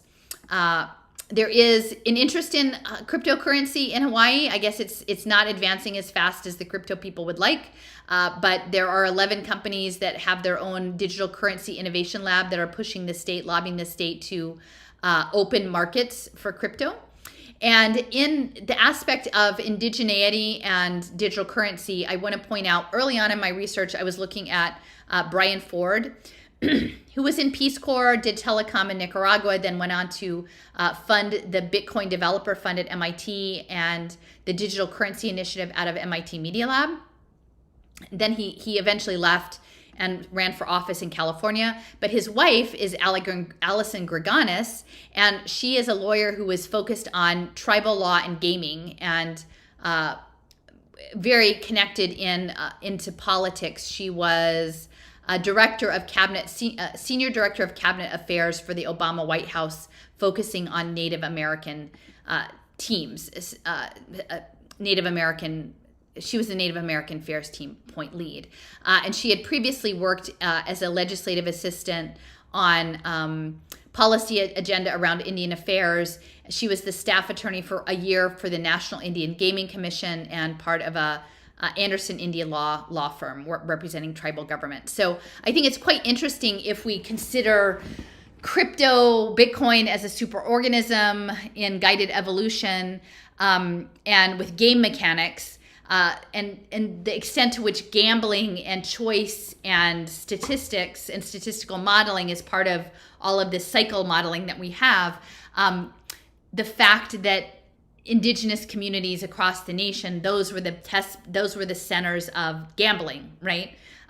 It's an interesting thing once you start thinking about the game theory of being applied. And then ultimately, the gaming might be gaming our consciousness. And the ultimate gaming of consciousness by Western Enlightenment thinking would be to game the consciousness of the original people of the Americas. It feels like that to me. So I'm in the home stretch here. I'm just going to touch, if you're navigating these systems, I do want to mention the socio-technical systems, these social impact bonds. I've talked before about social prescribing, the idea that they want to manage your behavior for wellness and goodness, and to tell you to volunteer and to do a pottery class and to do things for your well-being. But this is a map that I did a while back of Michael Bloomberg and social impact finance and social prescribing. Again, he was tied to behavioral insights. They had programs for wellness in London, Healthy Years London, connected to the Harvard City Leadership, the Mayor's Challenge of What Works Government, creative councils also interested in art. And so they were partnered with the creative councils with Nesta, that's a Center for Impact Finance, and Francesca Bria of Barcelona came out of Nesta. And there was a project called People Powered Health that was part of this Healthy London partnership that centered social prescribing. That was a way of getting data for social impact bonds for health and social care. But there was a whole program linking Internet of Things tracked social prescribing with a project called Pitch In and connecting capability. So this is all of the cybernetics for the cyber-physical system that's coming through social prescription. And it's going to come not as disease, but as wellness. And here we have the policy innovation research unit at Imperial College, which is where Jeremy Pitt is over here. So we've got Nesta, Big Society Capital, which is Ronald Cohen. Up here, we have the social impact bonds, we have creativity, people-powered health and wellness, and Michael Bloomberg is centered in all of that. And of course, his background is in data analytics, major trustee for Johns Hopkins, that's a Center for Public Health, and helped develop with Microsoft, like one of the, early surveillance systems in the post 9/11, surveilling downtown Manhattan. So that's where the social prescribing fits in. Again, we have a guest post from the UK that was several months ago, back in the spring and April, but talking about these wellness programs called, the title is Blue Hexagons, Peak Diamonds, a guest post from the Oxfordshire UK corner of the Labyrinth. And so these are these wellness protocols, which all looks very nice until you start making the children wear smart shoes and tracking them. These are some images from that article about using smart technology for CrossFit, smart gyms, outside gyms, again, measuring your energy, thinking that we are going to be human energy, piezoelectric energy for these systems. There was a hopscotch communication branding company talking about social impact. This was all part of this Healthy New Towns program, which will be connected into probably 15-minute city stuff. But I would say it's not just about making money. It's about linking communities and the social bonds and the transactions, relational transactions in the creative space and the wellness space into this. And so this activity, some of these social impact bonds are around diabetes. We have the Pathfinder Diabetes Impact Bond. So they're setting all of this up, pitching the diabetes management bonds and pre-diabetics. This connects into Sweden and this health integrator app. It's part of the EIT health project in the EU, and essentially doing for the cost offset of unhealthy diets and low physical activity. And so they're putting the cost offset, and Sweden was the home base of that diabetes impact bond. But then there was another one in Israel. So there were partnerships with Social Finance Israel, which is, again, Ronald Cohen. So preventing, which means you maybe don't yet have diabetes, but you might. Now, the interesting thing about this is that this is a paper from 2008 where they're talking about electromagnetic fields, including dirty energy, can lead to environmental diabetes, right? So the frequencies we're being bathed in for extended reality can actually cause what they're calling type 3 diabetes, or due to electro hypersensitivity, because they're running outside electrical systems through our tissues, right? That's what Michael Levin is talking about. And that's what the smart protocol layer with your digital identity in your phone will be doing to us, is bathing us in these frequencies that will give many, many more people diabetes, and then give us the opportunity to track us, our metabolism and our glucose levels with these wearable technologies. Now, Esther Dyson, she's the daughter of Freeman Dyson, who's the high-level physicist at the Institute for Advanced Studies. He's all into space colonization. I think he's since passed. She's also into space colonization. She's a Russophile. She's a venture capitalist investing in all sorts of technology. She was also, I think, maybe the founding member of ICANN, that assigns all the IP addresses to everything. And in this article, she's talking about the importance of self-awareness in health, and that even though she's a very skinny little person, that she, I know diabetes doesn't mean size, but she's not diabetic, but she's saying that actually she was looking for a continuous glucose monitor, and she thinks that everyone should be on a continuous glucose monitor because that's the metabolism that's coming. So again, here she is in the map. ICANN, futurist, and space colonization. And she has this whole program called Ways to Wellville. And that's the social prescribing. That's the preventative, that's the wellness. And so all of the health freedom fighters, or who are all about preventative wellness, you're all going to be sucked into this. And the trick is that in these monitors, they need something that communicates the language of molecular language of cells to the electron language of electronics. And so Hanging Thief mentioned this in a comment that was really helpful, and Steffers directed me to this as well. This SemiSynBio project, so it's semiconductors and synthetic biology, looking at molecular communication and memory to have these interior medical systems working.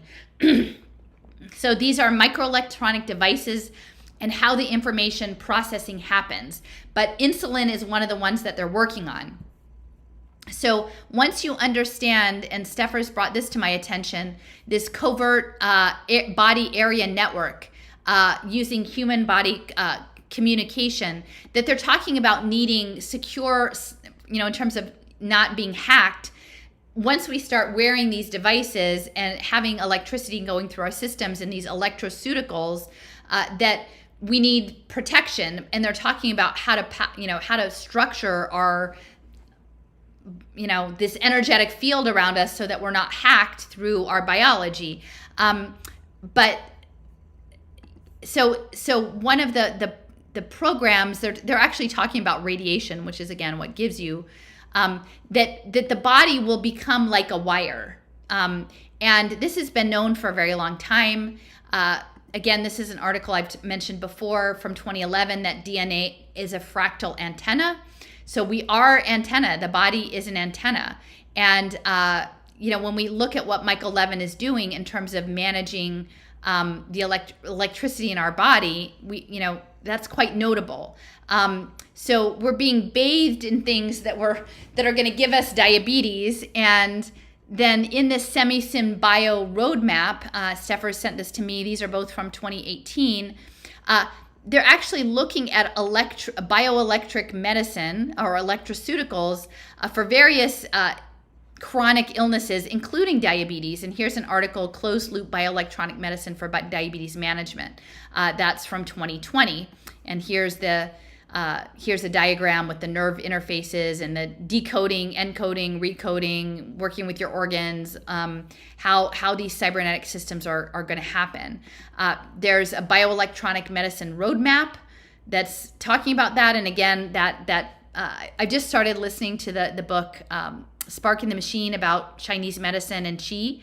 But super interesting that now, again, Western medicine is like, thank you very much. We're going to repackage it and turn it into something else, turning it into bioelectronic medicine and modulate your neurons and all sorts of other electrical aspects of your body.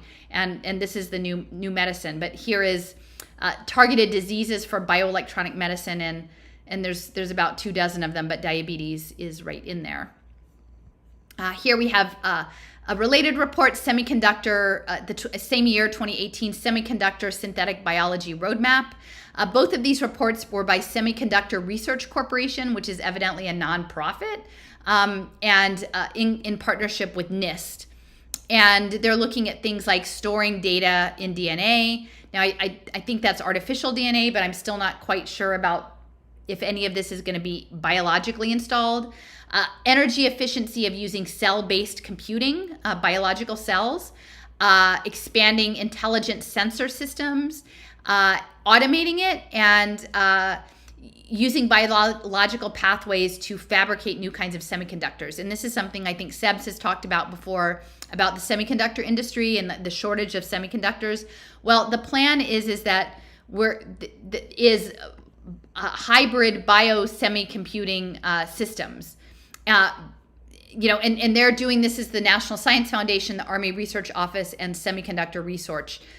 And they're bringing together people internationally from academia and biotech and governments to develop these hybrid biological semiconductor systems. And that's the semiconductor synthetic biology. So they want to build these hybrid systems. I've talked for a while about biohybrid computation, but this is where they're going. And again, diabetes is one of the targets for this. So convenient if you give a lot of people diabetes through their environment, through a toxic environment. And then they're looking at powering the wearables and the batteries with your own in vivo energy harvest off of your own glucose, really. And then bringing that to scale, and then having systems that are operating autonomously and with AI in your body, with the nanomachines and these hybrid biological tissues with nanoelectronics. So, Steffers has done so much work in the nanoelectronic space. But again, it's why, like, what are they doing in there? And I would say it doesn't just have to do with healthcare. It has to do with other aspects of steering us electrically. So they're talking about here biocompatibility, that, hey, you know what? It's actually kind of hard to get living cells to live on a silicon substrate. Like, it's kind of a hostile environment. So they have to work on that. They did say over here that one of the key challenges was hybrid biosemi-computing systems currently lack a well-defined interface between biological and electronic layers. So they don't really know how to do this. They're trying to figure out the translation. And maybe that's part of the Perry Marshall's communication strategy. Maybe they're trying to help build that interface. I don't know. They're looking at a new material base for future electronic hardware, novel materials that are sustainable, and that they could use cells to do that. And we can work on biosynthesis. And again, I said early on, like, I stand with the yeast. If they can repurpose the yeast to grow stuff that's really strange, like spider silk to use in ties or whatever, in yeast, if they can do that to yeast, they could do it to us. The participants in these projects included Ginkgo Bioworks, which I've talked about. And again, back in the day, Derek Brose was like, hey, it's not so bad. Like, having soy or cannabis with this stuff might not be such a problem, but it might. I don't know. He's always swinging back and forth. Could be a problem, maybe not a problem, right? Like, but again, what kind of freedom cell is he running?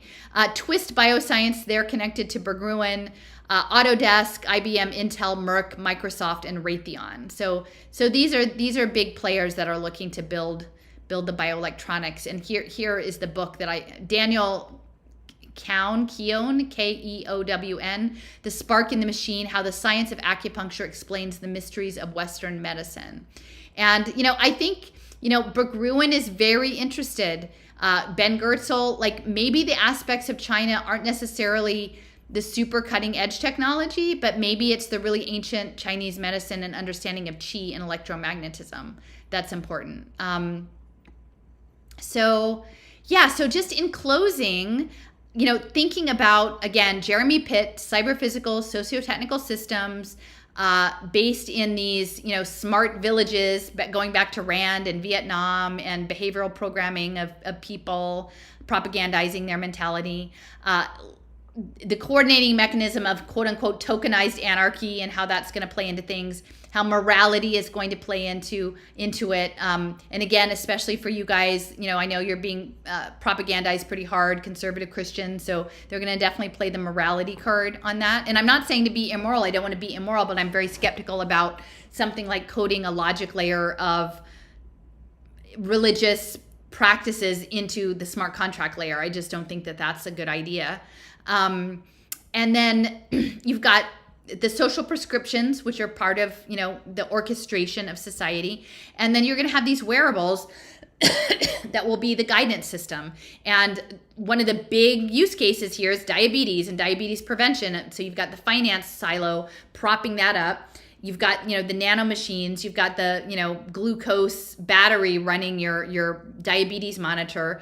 And, and Esther Dyson saying, hey, even if you don't have diabetes, like, you should definitely have a glucose monitor, because ultimately this is about metabolism monitoring.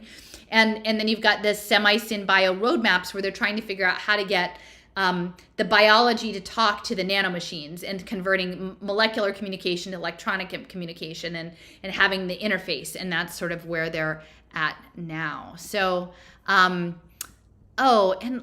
this is one thing that I don't think, in one of the talks, Pitts talks about this Kula ring and in the economic system, and he's talking about the gift economy, which is interesting compared to, I think he wants to frame his cyber anarcho-socialism as the gift economy, but it isn't. It's going to be a platform economy on tokens with tokenized programming.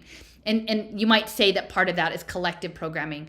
But in it, he mentions the work of Bronislaw Malinowski and the kula ring, which is the creation of these ritual items that people would then travel great distances to present to other heads of, other kingdoms, and then they would translate the objects to the next place, and that even though there was great risk involved in the open ocean trading, and these objects weren't particularly useful for anything but ritualized purposes, it knit communities together. So I think that, again, like Pitt has this connection to the Polynesian through this gift economy model that he's talking about, only what they're going to be coming up with is definitely not going to be a gift economy. So I know this is a bit all over the place, but it's, it started off with, I think Melanie had forwarded me this paper about the Maui JumpSTART Smart Community System. And, I think it's probably worthwhile to explore this topic beyond just the 15-minute city or what the origin of those fires might have been, but to really look at it in terms of different worldviews, indigenous versus technocratic, and then the way in which the indigenous communities are being harmed and then steered in the reaction to those harms to then, I think, be further commodified into the protocol layer, because I think that it is the indigenous worldview that's very interesting to complexity and emergence, because the original peoples were people who understood right relationships, and that in and of itself is a systems thinking approach. So anyway, thanks for joining in, and I'll include a link to the map in the comment section so you can explore it yourself. All right, thanks everybody.